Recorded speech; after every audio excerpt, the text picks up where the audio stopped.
Le récit de Zachée dans l'évangile de Luc est une histoire riche de sens qui met en lumière plusieurs aspects importants de l'enseignement et de la mission de Jésus.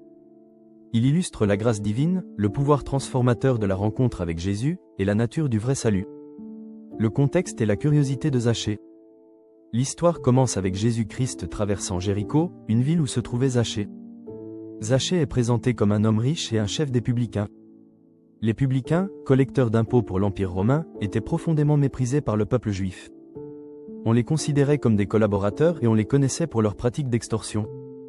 Sa richesse était probablement le fruit de ces pratiques.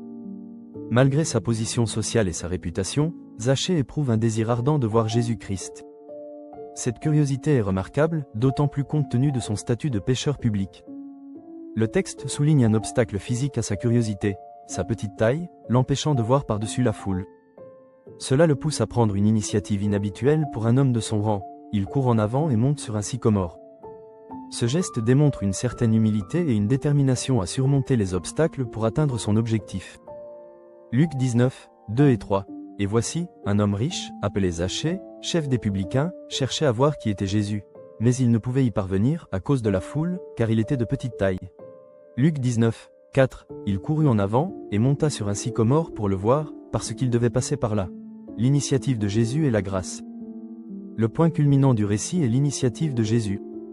Arrivé à l'endroit où Zachée est monté, Jésus lève les yeux et l'interpelle nommément. Il ne se contente pas de passer devant, il s'arrête et demande à Zachée de descendre rapidement, car il doit demeurer dans sa maison ce jour-là. Cette invitation de Jésus est entièrement gratuite et inattendue. Elle ne repose sur aucune demande préalable de Zachée, mais sur la connaissance que Jésus a de son cœur et de son désir. La réponse de Zachée est immédiate et joyeuse, il se hâte de descendre et le reçoit avec joie. Luc 19, 5. Lorsque Jésus fut arrivé à cet endroit, il leva les yeux et lui dit : « Zachée, hâte-toi de descendre, car il faut que je demeure aujourd'hui dans ta maison. » Luc 19, 6. Zachée se hâta de descendre, et le reçut avec joie. Les murmures et le repentir. La réaction de la foule est significative. Tous murmurent, car Jésus est allé loger chez un homme pécheur. Cela révèle la mentalité de l'époque, où la fréquentation des pécheurs était mal vue et où la pureté religieuse était souvent associée à l'évitement de telles personnes. La foule ne comprend pas la miséricorde et l'amour inclusif de Jésus. Ce jugement populaire rappelle que le message de Jésus-Christ bouscule les normes sociales et religieuses établies. Cependant, la présence de Jésus dans la maison de Zachée produit une transformation immédiate. Zachée se tient devant le Seigneur et fait une déclaration publique de repentance et de restitution. Il promet de donner la moitié de ses biens aux pauvres et de rendre le quadruple à quiconque il aurait fait du tort. Cette restitution est bien au-delà de ce que la loi mosaïque exigeait, qui était le principal plus un cinquième, voire nombre 5, 7. C'est une démonstration tangible de son repentir sincère et de sa volonté de réparer ses torts. Luc 19, 7. Voyant cela, tous murmuraient, et disaient : il est allé loger chez un homme pécheur. Luc 19, 8. Mais Zachée, se tenant devant le Seigneur, lui dit : Voici, Seigneur, je donne aux pauvres la moitié de mes biens, et, si j'ai fait tort de quelque chose à quelqu'un, je lui rends le quadruple. Le salut est là, soif, de Zachée. En réponse à la transformation de Zachée, Jésus déclare : Le salut est entré aujourd'hui dans cette maison, parce que celui-ci est aussi un fils d'Abraham. Cette affirmation est cruciale. Le salut n'est pas seulement un événement futur, mais une réalité présente qui pénètre la vie de Zachée. En déclarant Zachée, fils d'Abraham, Jésus l'affirme comme un véritable héritier des promesses divines, non par sa lignée physique, mais par sa foi et son repentir. Ce salut inclut non seulement le pardon des péchés, mais aussi une nouvelle relation avec Dieu et les hommes. Jésus-Christ décide de demeurer et de dîner chez Zachée pour sa soif, son humilité et son abnégation pour Dieu en Jésus-Christ est très pertinente. En effet, sa soif, la persévérance de Zachée à vouloir voir Jésus, au point de surmonter sa petite taille et la foule en montant sur un arbre, témoigne d'une soif spirituelle profonde. C'est ce désir, cette ouverture de cœur, que Jésus perçoit et auquel il répond.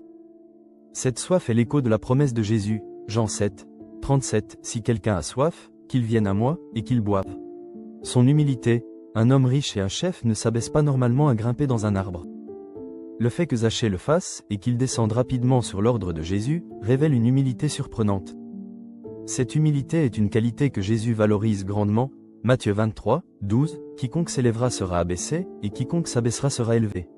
Son abnégation pour Dieu en Jésus-Christ, bien que l'abnégation pleine ne soit manifestée qu'après la rencontre, la promptitude de Zachée à se repentir et à restituer bien plus que ce qui est exigé montre une disposition à se soumettre à Dieu et aux principes du royaume de Jésus. Son désir initial de voir Jésus était déjà un signe de cette inclinaison vers la divinité et une reconnaissance implicite de l'autorité de Jésus. Cette transformation est une preuve de la puissance de la repentance à laquelle Jésus appelle. Acte 3. 19. Repentez-vous donc et convertissez-vous, pour que vos péchés soient effacés. En résumé, le récit de Zachée est un puissant exemple de la grâce transformatrice de Jésus, qui ne craint pas de fréquenter les pécheurs pour les ramener à Dieu. Il met en lumière l'importance de l'humilité, du désir sincère de rencontrer Jésus, et du repentir authentique qui se manifeste par des actions concrètes de restitution. La mission de Jésus est clairement énoncée. Luc 19, 9, Jésus lui dit, « Le salut est entré aujourd'hui dans cette maison, parce que celui-ci est aussi un fils d'Abraham. » Luc 19, 10, car le Fils de l'homme est venu chercher et sauver ce qui était perdu. Ce verset résume la raison fondamentale de l'action de Jésus envers Zachée et tous ceux qui sont considérés comme perdus. Marc 2, 17, ce ne sont pas ceux qui se portent bien qui ont besoin de médecins, mais les malades. Je ne suis pas venu appeler des justes, mais des pécheurs. Ce verset, bien que n'étant pas directement dans le récit de Zachée, éclaire la motivation sous-jacente de Jésus à interagir avec des personnes comme Zachée. Le récit de Zachée nous invite à considérer notre propre soif de Dieu et notre disposition à l'humilité et au changement.